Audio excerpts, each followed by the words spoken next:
Praise the Lord. Praise the Lord. We have come to the conclusion of these 2 days. మనము ఈ 2 రోజులకు కూడా సారాంశము అనే అంశానికి వచ్చేసాం. We have heard a lot about what the missionaries have done మనము for us. మిషనరీలు చేసినటువంటి కార్యం గురించి ఎంతో తెలుసుకున్నాం. I want to ask one question. అయితే ఒక ప్రశ్న అడగనివ్వండి. Could all these things have happened without the missionaries? అయితే ఇప్పుడు జరిగినవన్నీ కూడా క్రైస్తవ మిషనరీ సంస్థలు లేకుండా జరిగి ఉండేవా? There might be somebody who says, ఎవరో కొంతమంది ఏదో కొన్ని మాటలు అనొచ్చు. oh, even if missionaries would not have come, we would have done all these things. క్రైస్తవ మిషనరీలు రాకపోయినా గానీ మేము చాలా అభివృద్ధి పొందేవాళ్ళం అని ఉండొచ్చు. So in the conclusion I want to address this. కానీ సారాంశంగా ఈ మాట చెప్పనివ్వండి. Could it have happened without the missionaries? యేసుక్రీస్తు పంపినటువంటి మిషనరీలు లేకుండా ఇలా ఉండేవారమా? And can it sustain without our involvement? మన ప్రమేయం లేకుండా ఈ దేశం ఇలా ఉండేదా? And the second question is also equally important. రెండవ ప్రశ్న కూడా చాలా ప్రాముఖ్యం. Let me begin the first question. మొదటి ప్రశ్న నన్ను అడగనివ్వండి. When Dr. Manoj was speaking about the medical mission, Manoj గారు మాట్లాడుతూ అన్నారు, I was thinking that they will say that, oh, Ayurveda was there. He has already ఆయన addressed అన్నారు, it. Ayurveda చాలా వేల సంవత్సరాల నుంచి మా దగ్గర ఉంది. But my brothers and sisters, they did not have the value system to propagate and develop Ayurveda. కానీ వారి దగ్గర ఆయుర్వేదాన్ని తీసుకుని వెళ్ళి అందరికీ రోగములు మాన్చటానికి కావలసినటువంటి ఎథికల్ సిస్టమ్ విలువలు లేవు. This is what their Tatriya Samhita said. తాత్రియ సంహిత ఇలా చెప్తోంది.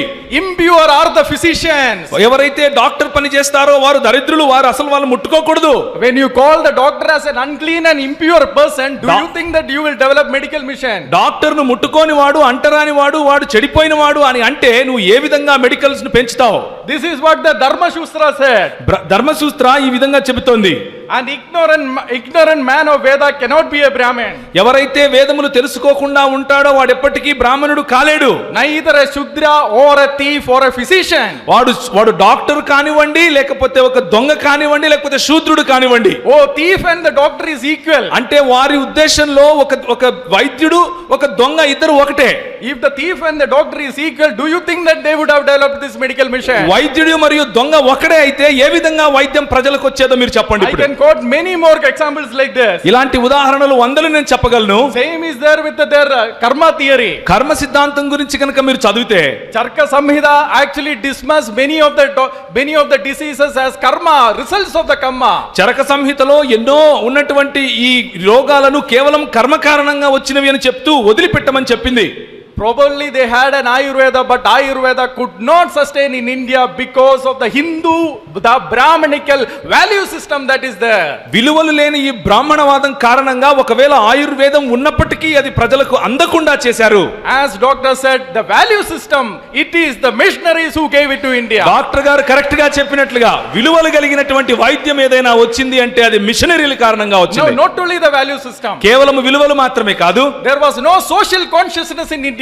మన దేశంలో సామాజిక స్పృహ లేకుండా ఉండేది. Let me quote Baba Sahib Ambedkar. Ambedkar గారి గురించి చెప్పనివ్వండి. In the book Untouchables of the Children of India's Ghetto, untouchables of the children of India ghetto అనే పుస్తకంలో Baba Sahib Ambedkar compares the slavery in America, 300 years of slavery in America with the thousands of years of injustice, untouchability in India. 300 సంవత్సరాలు మరి America దేశంలో ఉన్నటువంటి నల్లజాతి సోదరుల పైన ఉన్నటువంటి వివక్షను మన భారతదేశంలో కుల ప్రాతిపదికన కొన్ని వేల సంవత్సరాలు ఉన్నటువంటి వివక్షతో లేకపోతే అంటరానితనంతో పోల్చి చెప్పాడు. In those 300 years of slavery in America, 300 సంవత్సరాల ఆ అన్టచబిలిటీలో అమెరికాలో there were thousands and thousands of literature written against the slavery by the whites. ఆ బానిసత్వంలో ఉన్నటువంటి వారిని సపోర్ట్ చేస్తూ ఈ తెల్లదొరలకు వ్యతిరేకంగా కొన్ని వందల పుస్తకాలు రాశారు, తెల్లవాళ్లే రాశారు. Because their consciousness pricked. ఎందుకు అనంటే వారిలో ఉన్నటువంటి విలువలు వాళ్ళని అలా ఉండనివ్వలేదు. Even when they were doing that injustice, their consciousness pricked because the Bible spoke to them differently. వారు అలా అన్యాయం చేస్తూ ఉన్నప్పటికీ అదే వ్యవస్థలో బైబిల్ చదివే వారు ఉన్నారు కాబట్టి వారి మానసికంగా వారు ఉండలేకపోయారు. బైబిల్ వారిని కదిలించింది. And not only that, అంత మాత్రమే కాదు, Baba Sahib Ambedkar goes on to say, Babasaheb Ambedkar ఇలా చెప్తున్నారు. it is not there in this quote, but it is there in this book. ఈ కోట్లో నేను చూపించట్లేదు, కానీ ఆ పుస్తకంలో ఆ మాట ఉంది. రాయబడింది. There were many funds created by the whites for the blacks for the upliftment of the slaves. మరి ఈ బానిసత్వంలో ఉన్నటువంటి నల్లజాతి ప్రజల కోసం తెల్ల జాతి ప్రజలు ఎంతో ధనాన్ని వెచ్చించి వారి కోసం వారి బాగోగుల కోసం వారు ఖర్చు పెట్టారు. And Baba Sahib Ambedkar raises this important question. Babasaheb Ambedkar గారు ఈ ప్రధానమైనటువంటి ప్రశ్నలు లేవనెత్తుతున్నారు. How many literature is there by the Brahmins against the untouchability in India? బ్రాహ్మణుల చేత రాయబడినటువంటి ఈ కుల వ్యవస్థకు వ్యతిరేకంగా రాసినటువంటి పుస్తకాలు ఉన్నాయా చూపించండి. In thousands of years you can count hardly a dozen. మరి ఇన్ని వేల సంవత్సరాలలో మహా అయితే ఒక డజన్ పుస్తకాలు ఉన్నాయేమో. 300 years you could count thousands and thousands of 300 literature. సంవత్సరాల్లో వేల పుస్తకాలు వాళ్ళు రాస్తే, But in India thousands of years of untouchability you can count it in your hands. వేల సంవత్సరాల ఈ వివక్షలో 10 పుస్తకాలు నువ్వు ఎత్తుక్కోలేవు. Because the consciousness was killed by this Vedas. ఎందుకంటే ఈ వేదాల కారణంగా ఈ విలువలు పడిపోయిన సమాజం నిర్మించారు. The consciousness was dead in India. మానసికంగా నీకున్నటువంటి అది పడిపోయింది. Now let me quote Balagangadhar Tilak. ఇప్పుడు బాలగంగాధర్ తిలక్ గురించి మాట్లాడతాను. In the collected works of Mahatma Gandhi, Mahatma Gandhi గారు రాసినటువంటి Volume 37, 37వ volume, Mahatma Gandhi says Balagangadhar Tilak told this to Mahatma Gandhi. Mahatma Gandhi గారు ఇలా అంటున్నారు, బాలగంగాధర్ తిలక్ గారు మహాత్మా గాంధీ గారితో ఇలా అంటున్నారు. Balagangadhar Tilak told in our language, the word consciousness is not there. మన వాట్ ఈస్ ద కాన్షియస్నెస్? మనస్సాక్షి. మనస్సాక్షి. మన వ్యాసాల్లో లేకపోతే మన రచనల్లో మనస్సాక్షి అన్న పదమే లేదు అన్నారు. Oh, therefore Balagangadhar did not believe in the consciousness. కాబట్టి బాలగంగాధర్ తిలక్ గారు మనస్సాక్షి అంటే ఆయనకు నమ్మకమే లేదు. My brothers and sisters, మా సహోదర సహోదరులారా, it is this word of God which awakened the consciousness of India. ఈ బైబిల్ గ్రంథము మనకు మనస్సాక్షినిచ్చింది, ఈ భారతదేశానికి మనస్సాక్షినిచ్చింది. India was a nation without consciousness. మనస్సాక్షి లేనటువంటి ప్రజలు ఉన్నటువంటి దేశంగా భారతదేశం I ఉండేది. did not say it, Balagangadhar Tilak. నేను చెప్పట్లేదు, బాలగంగాధర్ తిలక్ చెప్తున్నాడు. They did not have the value system. వారికి విలువలు ఉన్నటువంటి ఒక సిస్టమ్ లేదు. They did not have the consciousness. వారికి మనస్సాక్షి లేకుండా పోయింది. And further adding injury to insult to injury, they did not have all these injustices were sanctioned by their books. పుండు మీద ఉప్పు వేసినట్లుగా కేవలం ఇది జరుగుతూ ఉంటే చూస్తూ ఉండడమే కాదు, అలా చేస్తేనే ధర్మము అని చెప్పి పుస్తకాలు రాసుకున్నారు. I spoke to you in the morning what is Sanatana Dharma. నేను ఉదయం మీకు చెప్పాను సనాతన ధర్మం అంటే ఏంటో. Mahabharata speaks about Sanatana Dharma. Mahabharatam చెప్తుంది సనాతన ధర్మం అంటే ఏంటో. You can have any relationship with anybody, that is called Sanatana Dharma. ఎవరితో పడితే వాళ్ళతో ఎలాంటి సంబంధమైనా పెట్టుకో, అదే సనాతన ధర్మం అంది. When you see a Brahman, you have to move out, that is Sanatana Dharma. నువ్వు బ్రాహ్మణుని చూస్తే పక్కకు తొలగిపోయి వాడికి మార్గం ఇవ్వాలి, అది సనాతన ధర్మం. If a Shudra does a tapas, you have to kill them, that is the dharma of Rama. ఒకవేళ శూద్రుడు ఏదైనా నువ్వు చెప్పిన మాట వినకపోతే వాడిని చంపాలి, అదే సనాతన ధర్మం. My brothers and sisters, మా సహోదర సహోదరులారా, somebody might object and say, కొంతమంది ఎవరైనా ప్రశ్నిస్తూ అడగచ్చు, but the social reformers, Hindu social reformers, they quoted the scriptures, right? అరే మా సామాజిక సంస్కరణలు చేసిన వారు ఉన్నారు, వాళ్ళందరూ కూడా ఈ శాస్త్రాలు చెప్పారు. Rajaram Mohan Roy did he not quote Manusmriti? Raja Rammohan Roy గారు మనుస్మృతి గురించి మాట్లాడలేదు. Yes, Rajaram Mohan Roy quoted Manusmriti. Raja Rammohan Roy గారు మనుస్మృతి గురించి మాట్లాడారు. But if Manusmriti is your scripture, no other social reformation will happen. ఒకవేళ మనుస్మృతి అన్నది కనుక లేకపోతే ఇప్పుడున్నటువంటి సోషల్ రిఫార్మ్స్ జరిగేవే కాదు. My brothers and sisters, see the contradiction. సహోదరులారా సహోదరులారా, ఇక్కడ ఉన్నటువంటి వ్యత్యాసం చూడండి, వైరుధ్యం చూడండి. Rajaram Mohan Roy had to quote Manusmriti. Second reformer Vidyasagar, Ishwar Vidyasagar, when he had to oppose the widow marriage, he rejected the Manusmriti, saying that Manusmriti is not for this age. Raja Rammohan Roy గారు మాట్లాడారు మనుస్మృతికి విరోధంగా. అలాగే ఆయన తర్వాత వచ్చినటువంటి ఈశ్వరచంద్ర విద్యాసాగర్ గారు కూడా విధవరాళ్లు పెళ్లి చేసుకునే విషయంలో బ్రాహ్మణవాదులు అడ్డం పడితే అసలు మాకు మనుస్మృతి ప్రమాణికం కానే కాదని చెప్పాడు. He quoted Parasara Samhita and said Parasara Samhita is for the Kali Yuga. Parashara సంహిత గురించి మాట్లాడినప్పుడు పరాశర సంహిత కలియుగం గురించి మాట్లాడుతుందని చెప్పాడు. But my brothers and sisters, do you know what is the problem with the Parasara Samhita? కానీ పరాశర సంహితలో ఉన్నటువంటి లోపం మీకు తెలుసా సోదర సోదరులారా? The next verse what Ishwar Vidyasagar quoted. 4వ అధ్యాయం 26 నుంచి 29 వరకు చూసినట్లయితే అదే వచనాన్ని విద్యాసాగర్ గారు, ఈశ్వరచంద్ర విద్యాసాగర్ గారు చెప్పారు. It glorifies the Sati system. అది సతీ సిస్టమ్ లేకపోతే సతీ సహగమనానికి గొప్ప పెద్దపీట వేస్తుంది. So if you have to oppose Sati system, you will have to reject Parasara Samhita. But if you have to accept widow remarriage, you will have to reject Manusmriti and accept Parasara Samhita. ఒకవేళ మీరు విధవరాండ్లకు పెళ్లి చేయాలి అని అనుకుంటే మీ దగ్గర ఉన్నటువంటి Manusmriti call చేయాలి. లేదు మీరు సతీ సహగమనాన్ని ఆపేయాలి అని అంటే Parashara సంహితను కాల్చివేయాలి. So this is the contradiction that they have. ఒకవేళ దాన్ని విడిచిపెట్టి ఇది పట్టుకున్నామన్నా ఇబ్బందే, ఇది విడిచి అది పెట్టుకున్నామన్నా ఇబ్బంది. అందుకనే వాటి రెండిటి మధ్య వైరుధ్యం కనిపిస్తుంది. But this Bible, కానీ ఈ బైబిల్ గ్రంథము, when this became an open book, ఇది ఓపెన్ పుస్తకంగా అందరి దగ్గరికి వచ్చినప్పుడు, it started transforming the society one by one. మన దేశంలో ఉన్నటువంటి ట్రాన్స్ఫర్మేషన్ తీసుకొచ్చింది. ఒకటి తర్వాత ఒకటి మార్పు తీసుకొచ్చింది. When we understood the priesthood of all believers, మన ప్రతి ఒక్కరు కూడా యాజక సమూహం అని దేవుని వాక్యం చెప్పినప్పుడు, generation after generation saw the beauty of it. మరి కుటుంబాల తర్వాత కుటుంబాలు దాని అందాన్ని చూశాయి. And then they applied it to the all spheres of life. వారి జీవితం మొత్తం పైకి ఈ బైబిలును ఆపాదించుకున్నారు. It is the same truth that led the reformation. ఇదే సత్యము మన జీవితంలో మన దేశంలో రిఫార్మేషన్ తీసుకొచ్చింది. And initially, మరి మొదటగా the Hindu reformers themselves acknowledged this from their commitment to the Bible. Bible నుంచి నేర్చుకున్నటువంటి విలువలకు వారికి ఉన్నటువంటి కమిట్మెంట్ ను వాళ్ళంతకు వాళ్ళే ఒప్పుకున్నారు. Raja Ram Mohan Roy, for example, ఉదాహరణకు రాజా రామ్మోహన్ రాయ్ గారు, he wrote the Precepts of Jesus Christ. Precepts of Jesus Christ అని ఒక పుస్తకం రాశారు. All the moral laws that were taught by Jesus Christ. ఆ Precepts of Jesus Christ అనే దాంట్లో ఉన్నటువంటి మంచి నైతిక విలువలన్నీ కూడా యేసుక్రీస్తు చెప్పినవే. It was the teaching of Jesus Christ that influenced Raja Ram Mohan Roy. Raja Rammohan Roy ఈ రోజు అలా తయారయ్యాడు అంటే దానికి కారణం యేసుక్రీస్తు చేసిన బోధలు. He may not have accepted Jesus Christ, ఆయన యేసుక్రీస్తుని దేవునిగా అంగీకరించలేదు, కానీ ఆయన యేసుక్రీస్తు యొక్క బోధనను అంగీకరించాడు. శ్రీనారాయణ గురు, one of the greatest social reformers in Kerala. మరి సామాజిక సంస్కర్తలలో ఒకడైనటువంటి నారాయణ గురు కేరళలో ఉండేవాడు. He remained as a Hindu and he remained as a Hindu sadhu, but he said it is the Britishers who gave me this sannyasam. ఆయన అన్నాడు, నేను హిందువుగానే ఉన్నాను కానీ Britishers కారణంగా నేను సన్యాసం పుచ్చుకున్నాను అన్నాడు. Actually it was not Britishers, it was missionaries. We saw that in the morning. కానీ దాని ఉదయమే మనం చూసాం, బ్రిటిషర్స్ కాదు, అక్కడ ఉన్నటువంటి క్రైస్తవ మిషనరీల కారణంగా ఆయన భక్తి మార్గం పట్టాడు. My brothers and sisters, సహోదరులారా, in fact this point I want to look at before I look into the next question. నేను నెక్స్ట్ వచ్చేదాని గురించి మాట్లాడటానికి ముందు ఈ ఒక్క పాయింట్ ను అర్థం చేసుకోండి. Apologetics also played a major role in social. Apologetics కూడా ఈ సామాజిక సంస్కరణలో చాలా పెద్ద పని చేసింది. Anandananda Rambachan says, అనందానంద రంబాచన్ ఏమంటున్నాడంటే, he is the disciple of Swami Dayananda Saraswati, who is the greatest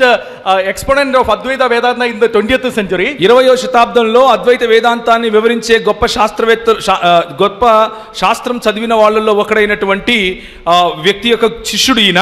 He says because the Pandits debated with the Christians, they lost the faith in the Vedas. ఈ పండితులు క్రైస్తవులతో విచారించారు కాబట్టి, లేకపోతే వాగ్వివాదాలు చేశారు కాబట్టి వేదాలపైన వారికి అసలు నమ్మకమే పోయింది. Until then scriptures were very important to the Hindus. అప్పటి వరకు హైందవ పండితులకు ఆ వేదాలు చాలా ప్రామాణికము. Only after that the epistemology changed. ఈ చర్చలు జరిగిన తరువాత వారు మనసు మార్చుకుని అసలు మాకు వేదాలు అక్కర్లేదంటున్నారు. But this was very important. కానీ ఇది చాలా ప్రాముఖ్యం, గుర్తుంచుకోండి. Until and unless they had lost the faith in the Vedas, there would not have been a Raja Ram Mohan. వాళ్ళు వేదముల పైన వారికి ఉన్నటువంటి నమ్మకం పోగొట్టుకోకపోతే రాజా రామ్మోహన్ రాయ్ లేచుండేవాడు కాదు. My brothers and sisters, speaking the truth and doing the compassion are both equally important. మరి సత్యమును మాట్లాడటం, అలాగే ప్రేమను చూపించటం, లేకపోతే కరుణ కలిగినటువంటి పనులు చేయటం, ఈ రెండు కూడా చాలా ప్రాముఖ్యము. Now the second most important question. రెండవ అతి ప్రాముఖ్యమైనటువంటి ప్రశ్న. That is what we need to think today. ఇప్పుడు మనం ఆలోచించాల్సింది అదే. Can India go back to the same situation? మనము భారతదేశంలో ఇంతకు ముందులాగా బ్రతకడానికి వెనక్కి వెళ్ళిపోదామా? Can India go back to the same situation? తిరిగి అలాంటి ప్రదేశానికి వెళదామా? Yes, unless we act now, it can go back to the same. ఒకవేళ ఈ రోజు గనుక నువ్వు మేల్కోకపోతే క్రైస్తవుడా అదే వెనక్కి వెళ్ళిపోతాం. Let me give you some of the incidents and some of the quotes from their own book to prove that it will go unless we act right now, today, and not wait for tomorrow. ఈ రోజు ఇప్పుడు నువ్వు మేల్కోకపోతే ఏం జరుగుతుందో వాళ్ళు రాసిన పుస్తకంలో నుంచే చదివి వినిపిస్తాను, వినండి. You think Sati is gone, right? మీరు అనుకుంటున్నారు సతీ సహగమనం అయిపోయింది కదా? Yes, there are not people who commit Sati right now. ఇంతవరకు సతీ సహగమనం చేసే వాళ్ళు ఇప్పుడైతే కనపడటం లేదు, నిజమే. But a study done in Rajasthan, కానీ రాజస్థాన్ లో ఒక అధ్యయనం నిర్వహించారు. In Jaipur, జైపూర్ లో by an American scholar ఒక అమెరికన్ స్కాలరు ఈ అధ్యయనం చేశాడు. and published by a secular publication. ఒక సెక్యులర్ పబ్లికేషన్ ద్వారా దాన్ని ప్రింట్ చేయించాడు. It says that when they did a field study in Rajasthan, they found that people still admire, glorify the sati. ఇప్పటికీ కూడా రాజస్థాన్ లో ఉన్నటువంటి గ్రామాల్లో కొంతమంది మరి భర్తలు చనిపోతే భార్యలను అదే చితిలో కాల్చటాన్ని, సతీ సహగమనాన్ని గొప్పగా మాట్లాడుతూ ఉంటారు, ఆచరిస్తారు. In 1987, 1987లో when the sati of Ruba Kanwar had happened, రూబా కన్వర్ యొక్క సతీ జరిగినప్పుడు 70,000 people came into the streets of Jaipur to support sati. 70,000 మంది ఈ జైపూర్ యొక్క వీధులలోకి వచ్చి ఆమె చేసేదాన్ని సమర్థించారు. It is the constitution that prevents the sati now, ఇప్పుడు మనకున్నటువంటి రాజ్యాంగము ఆ సతీ సహగమనం జరగకుండా ఆపుతోంది, not the consciousness of the people. వారికి ఉన్నటువంటి మనస్సాక్షి కాదు. They will still come into the streets of India to support sati. ఇప్పటికి కూడా మన దేశంలో ఉన్నటువంటి మరి వీధుల్లోకి వచ్చి సతీ సహగమనాన్ని మరి చెయ్యాలి అని చెప్పేవారు ఉన్నారు. And what do they want right now? What do the Hindus want now, right now? ఇప్పుడు ఈ కాషాయ గుండాలకు కావాల్సింది ఏంటి చెప్పండి? Let me quote the great Guru Golwalkar. మరి అతి గొప్ప గురువుగా గురు గోల్వల్కర్ గారి గురించి చెప్తాను. He says, ఆయన అంటాడు, we need to bring back the Varna system. మనము ఈ వర్ణ సమితిని తీసుకొని రావాలి తిరిగి. Organizer January 2, 1961. 1961 ఆర్గనైజర్ అనే పత్రికలో ఇది చూస్తాం. He says that people have a wrong impression about this jati system, caste system, but caste system without discrimination is a good system. వర్ణ వ్యవస్థ లేకపోతే కుల వ్యవస్థ అన్న దాని పట్ల ప్రజలకు అపోహలు ఉన్నాయి, కానీ దీనిలో గనక వివక్ష లేకపోతే ఇది చాలా మంచిదని చెప్పాడు. So how will we bring back this caste system? మరి ఏ విధంగా వెనక్కి తీసుకొద్దాం దీన్ని? Guru Golwalkar ji says, Golwalkar గారు అంటారు, it cannot happen at once. ఒకటేసారి జరగదు. First step to implementation of the caste system is to bring the Hindu Rashtra. అలా తీసుకుని రావడానికి మొట్టమొదటి అడుగు ఏంటి అని అంటే హిందూ రాష్ట్రావతరణ జరగాలి. Once there is a stable Hindu Rashtra, we will again implement caste system in Hindu India. రాష్ట్రావతరణ ఒక్కసారి జరిగిందంటే అందులో మనుస్మృతి చెప్పే ఈ కుల వివక్ష కలిగినటువంటి సిస్టమ్ ను తీసుకొస్తాం. It is not just that he wrote in a magazine. అదేదో ఒక మ్యాగజైన్ లో రాశారు కుల వ్యవస్థ గురించి అనుకుండేరు It is పొరపాటున. there in the Bunch of Thoughts. ఆయన రాసినటువంటి బంచ్ ఆఫ్ థాట్స్ అనే పుస్తకంలో కూడా రాసి పెట్టాడు. Bunch of Thoughts for all practical purposes is the Bible of RSS. RSS వాళ్ళు చదువుకునేందుకు వాళ్ళకు ఉన్నటువంటి బైబిల్ లాంటిది బంచ్ ఆఫ్ థాట్స్ అనే పుస్తకం. And he says the nation and its problem. ఈ రోజు దేశానికి దానికి పట్టిన చీడ గురించి ఆయన రాస్తున్నాడు. He says people are come to think about Varna system as something derogatory. This needs to change. ప్రజలు అనుకుంటున్నారు ఈ కుల వ్యవస్థ లేకపోతే వర్ణ వ్యవస్థ చాలా దరిద్రమైందని అనుకుంటున్నారు, కానీ ఆ ఆలోచన మారిపోవాలంటున్నాడు. Oh, we had a conception of Hindu society as a Veerat Purusha. మనకేమో వీర పురుషుని లాంటి ఈ హిందూ ధర్మము యొక్క సమాజం ఉంది అంటున్నాడు. Oh, in that Veerat Purusha head is the Brahmin. మనకు వీర పురుషుడు అన్నటువంటి ఈ ధర్మంలో తలకాయ వచ్చి బ్రాహ్మణుడు, and the Kshatriya is the shoulder. మరి క్షత్రియుడేమో భుజములు. And we need to bring back the system again. మనము తిరిగి అదే వ్యవస్థను తీసుకొని రావాలి అని రాశాడు. If Hindu Rashtra comes back to power, మరి హిందూ రాష్ట్రం గనక తిరిగి వస్తే it is not the Christians and Muslims who are going to suffer most. కేవలము క్రైస్తవులు మరియు ముస్లింలు మాత్రమే వారు అణగద్రొక్కబడతారు అని అనుకుంటున్నారేమో, అది కాదు. We might suffer, but the people who are going to suffer maximum are the Avarnas and Shudras and the Dalits of this country. నిజానికి ఎవరైతే అణగద్రొక్కబడతారు అని అనుకుంటే వారు క్రైస్తవులు ముస్లింలు కాదు. నిజానికి ఎవరైతే తక్కువ కులము మరియు శూద్రులుగా లేకపోతే అవర్ణులుగా ఈ దేశంలో ఉన్నారో హైందవులు, వారు అణగద్రొక్కబడతారు. Do you think their first steps can happen soon? మరి వారు అనుకుంటున్నటువంటి ఆ మొదటి అడుగు చేస్తారనుకుంటున్నారా మీరు? What did the Congress MP Sashu Tharoor said recently? మొన్న కాంగ్రెస్ లో ఉన్నటువంటి వారు మాట్లాడే మాటలు ఏంటివి? He said, if Modi government comes back to power in 2019, Hindu Rashtra might happen again. 2019లో మోడీ గవర్నమెంట్ కనుక తిరిగి వస్తే తప్పకుండా హిందూ రాష్ట్ర అవతరణ జరిగి తీరుతుంది అంటున్నాడు. Because they have all the required power in the states. ఎందుకు అనంటే కావలసినటువంటి శక్తి అంతా కూడా అన్ని రాజ్యాల్లో లేదా అన్ని రాష్ట్రాల్లో ఉంది. They will have the power in the Lok Sabha. అలాగే లోక్సభలో వారికి కావలసినటువంటి శక్తి ఉంది. They will have the power in the Rajya Sabha. వాళ్ళకి కావలసినటువంటి శక్తి రాజ్యసభలో ఉంది. And by 2024, 2024లో if the BJP comes back to power, write it down, my brothers and sisters, in another 10-15 years, if this continues, Hindu Rashtra will be a reality. ఇదే గనక ఇప్పుడు జరిగేదే జరుగుతూ వస్తే రాబోయే 10 సంవత్సరాలలో తప్పకుండా హిందూ రాష్ట్రావతరణ జరిగి తీరుతుంది. ఇది వారే చెప్తున్నారు. So to achieve the Hindu Rashtra, ఒకవేళ ఇలాంటి హిందూ రాష్ట్రమును నిలబెట్టడానికి Golwalkar ji again said there is another method to achieve it. Golwalkar గారు ఇంకొక మాట అంటున్నారు, ఇంకొక పద్ధతి ఉందండి ఇది తీసుకొని రావడానికి. You need to raise the Hindu consciousness. వీళ్ళలో హిందూ మనస్సాక్షిని తీసుకురావాలి. How do you raise the Hindu consciousness? ఆ హిందువును అన్నటువంటి స్పృహ ఏ విధంగా వస్తుంది ప్రజల్లో? He gave an example. ఒక ఉదాహరణ చెప్పాడు. You need to teach people that there was plastic surgery done in ancient times in India. This is his quote. వాళ్ళకి చెప్పాలండి, అప్పట్లో మన పురాణాల్లో కూడా ఎన్నో వేల సంవత్సరాల క్రితమే ప్లాస్టిక్ సర్జరీలు కూడా చేశారు అంటూ చెప్తూ వచ్చాడు. Same thing our respected honorable Prime Minister Narendra Modi said. మన గౌరవనీయులైనటువంటి ప్రధానమంత్రి నరేంద్ర మోదీ గారు కూడా మొన్నటికి మొన్న అదే మాట అన్నారు. You have it in Andhra now, TV channels speaking about the Vedic science. ఈ ఆంధ్రప్రదేశ్ లో ఉన్నటువంటి టీవీ ఛానల్స్ ఈ రోజు వేదిక్ సైన్స్ గురించి మాట్లాడుతున్నాయి. You have it in all the South Indian states, people speaking about Vedic science. మరి south ఇండియాలో ఉన్నటువంటి అన్ని టీవీ ఛానళ్లలో కూడా వేదిక్ సైన్స్ గురించి మాట్లాడుతున్నారు. Why do they do this? ఎందుకు మాట్లాడుతున్నారు? Golwalkar ji said this is to raise the Hindu pride and the Hindu consciousness to achieve the Hindu Rashtra. ఎందుకు అనంటే మతపరమైనటువంటి హిందూ అన్నటువంటి ఈ స్పృహను ప్రజల్లో పెంపొందించాలి. ఆ విధంగా ఆ గర్వము చేత జాత్యాహంకారం చేత మనము Hindu రాష్ట్రమును స్థాపించుకుంటామన్నాడు. Don't take your freedom for granted. మీకున్నటువంటి ఈ రోజు మీకున్నటువంటి స్వాతంత్రాన్ని వచ్చేసిందిలే అని సంబరపడిపోకండి. It is the blood and sweat of missionaries that we are enjoying right now. మనం ఈ రోజు అనుభవిస్తున్నటువంటి స్వాతంత్రం మన మిషనరీ వ్యవస్థలో చేసినటువంటి వారు చేసినటువంటి త్యాగాలు. What shall we do right now? మనం ఇప్పుడు ఏం చేయాలి మరి? We shall regain the vision of the missionaries. వారికి ఉన్నటువంటి దర్శనాన్ని తిరిగి సంపాదించుకోవాలి. When the missionaries came to India, వారు ఈ దేశానికి వచ్చినప్పుడు in the apology of promoting Christianity in India, క్రైస్తవ దృక్పథాన్ని ఈ దేశంలో పెంపొందించడానికి Claudius Buchman said this. Claudius Goodman ఈ విధంగా అంటున్నాడు, would it not be rather a blessing to perish than to have an empire and have these people perish? మరి ఇంత గొప్ప సమూహము నశించిపోవడం కంటే నా అంతకు నేను నశించిపోవడం మంచిది కాదా అని ప్రార్థన చేశాడు. And Dr. Vanless, our Dr. Manoj had already covered about him. WJ వాన్లెస్ గారిని ఆల్రెడీ మన మనోజ్ గారు చెప్పారు ఆయన గురించి. And what did this doctor say about his mission? ఈ డాక్టర్ గారు ఏమంటున్నారు? He said Lord's mission was threefold. మరి దేవుని యొక్క పరిచర్య 3 రకాలుగా ఉంది. He was a teacher, he was a preacher and he was a healer. ఆయన గొప్ప గొప్ప సభల్లో మాట్లాడారు, బోధకుడుగా ఉన్నాడు, అలాగే వారిని భౌతికంగా స్వస్థపరిచాడు.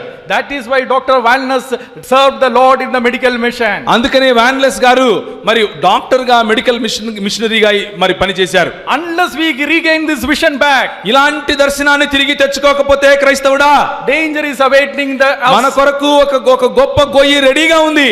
And what did the missionaries who went to the 100 years of Travancore, the medical mission in Travancore, they said? 100 సంవత్సరాలు ట్రావెన్కోర్ లో జరిగినటువంటి మిషనరీలు ఏం మాట్లాడుతున్నారు? We also have a Virat Purush concept. మనకు ఒక వీర పురుషుడు అన్నటువంటి కాన్సెప్ట్ ఉంది. And Christ is the head. మనకు క్రీస్తు శిరస్సు అయి ఉన్నాడు. And they said right hand is the education. అది మన చేతిలో మన కుడి చేయి మనం ఇచ్చేటటువంటి విద్యా బోధ. And left hand is the medical department. మనకున్నటువంటి మరి ఎడమ వైపు ఉన్నటువంటి చేయి మన వైద్య రంగం.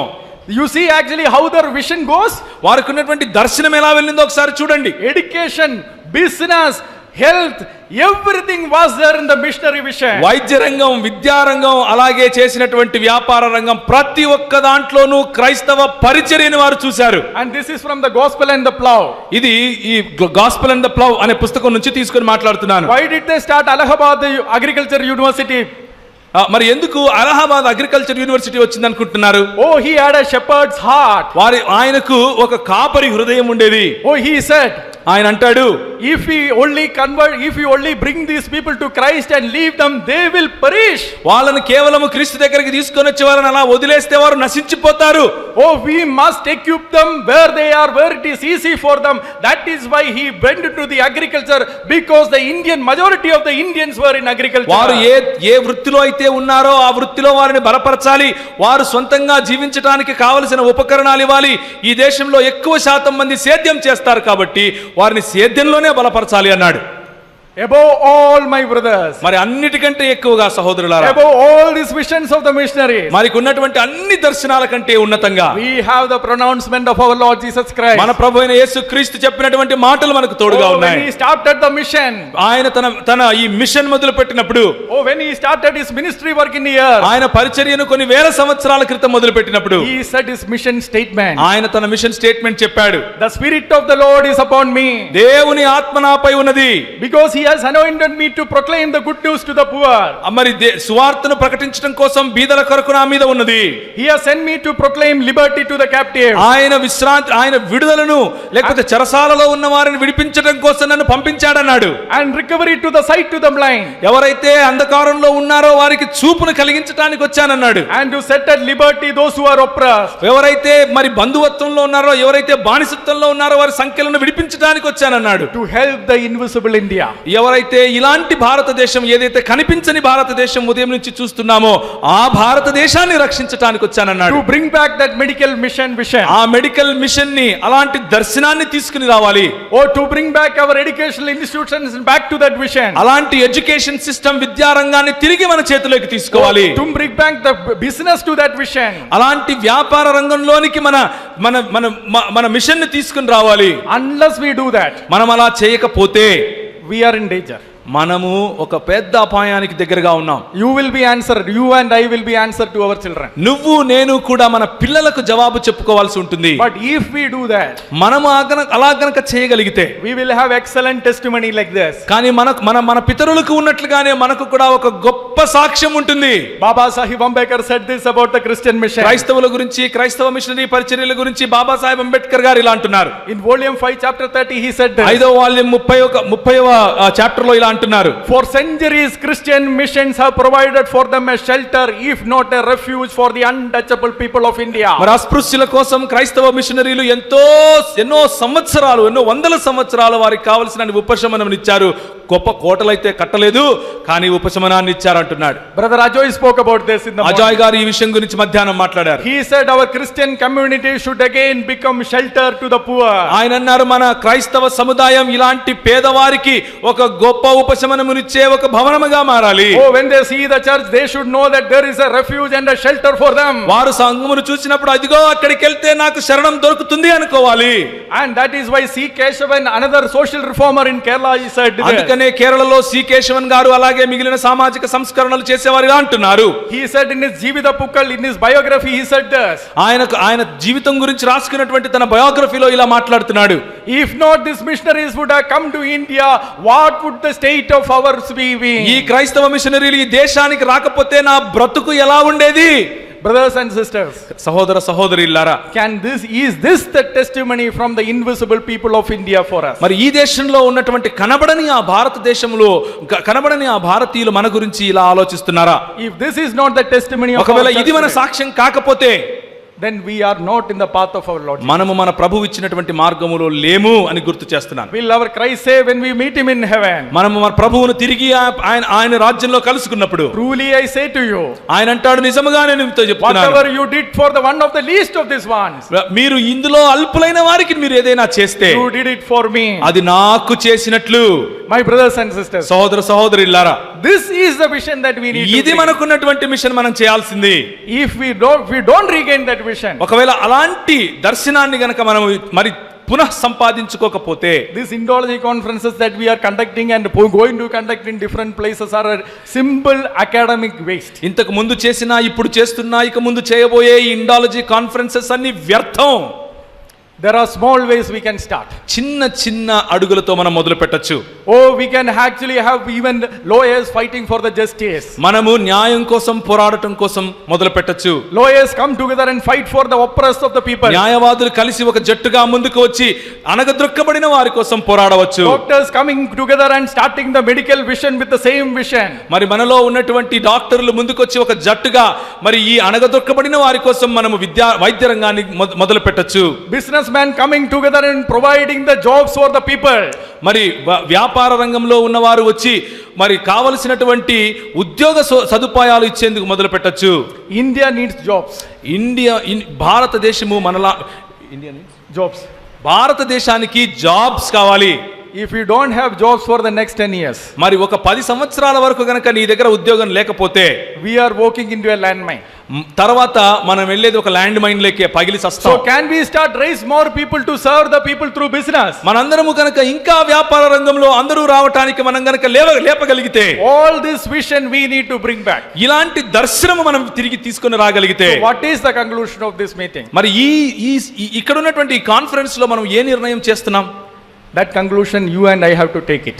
నువ్వు నేను ఇప్పుడు ఆ సారాంశాన్ని ఒక నిర్ణయం రూపంలో చెప్పాలి. I can only say this.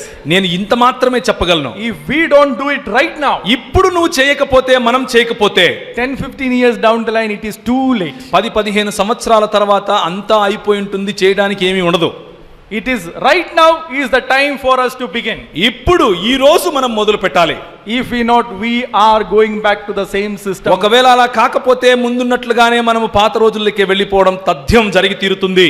And all the efforts that the missionaries have put will be washed away. మిషనరీలు చేసినటువంటి ఇంత గొప్ప పరిచర్య తుడిచివేయబడుతుంది. So pastors here will have to go back to the Lord and ask, Lord, how can our church become పాస్టర్లు the center? వెనక్కి వెళ్ళి ప్రార్థిస్తూ అడగాలి, ప్రభువా నా సంఘములో నేను ఏం చేయాలి? But the brothers who are in the business should think, Lord, how can my business be a blessing to this nation? వెనక్కి వెళ్ళి ఎవరైతే మరి వ్యాపార పరిచర్య చేస్తున్నారో నా వ్యాపారంలో నేను ఏ విధంగా ఎలా ముందుకెళ్ళాలి అని అడగండి. Each of our profession, how can we bless this nation? మన ప్రతి వృత్తిలోనూ ప్రతి రంగంలోనూ ఈ దేశాన్ని ఏ విధంగా నేను ఆశీర్వదించగలను అని అడగండి. So can we take a conclusion now? ఇప్పుడు మనం ఒక నిర్ణయం తీసుకుందామా?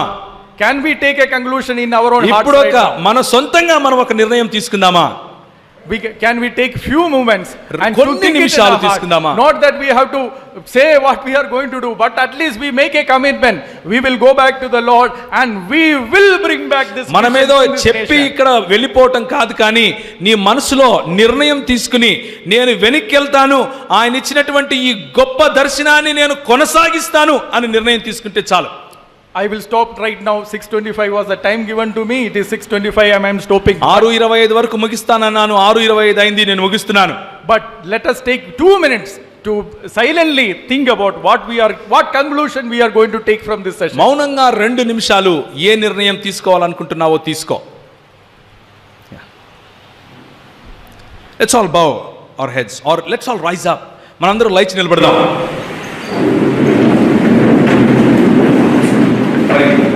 ఎవరైతే ఇదిగో దేవా నా జీవితంలో అనే పాట పాడగలిగే వాళ్ళు ఉంటే ముందుకు వచ్చి దయచేసి ఆ పాట పాడుతున్నారు. ప్లీజ్ రండి. Musicians, if you can please come forward and sing that song. ఇదిగో దేవా నా జీవితం. While we sing that song is not to make you emotionally stirred up. అంటే మీ ఎమోషన్స్ కి భావాలను లోపల ఏదో కలబెట్టాలి అన్నది మా ఉద్దేశం కాదు, కానీ పైకి వెళ్ళిపోతారు. పైకి పర్వాలేదు.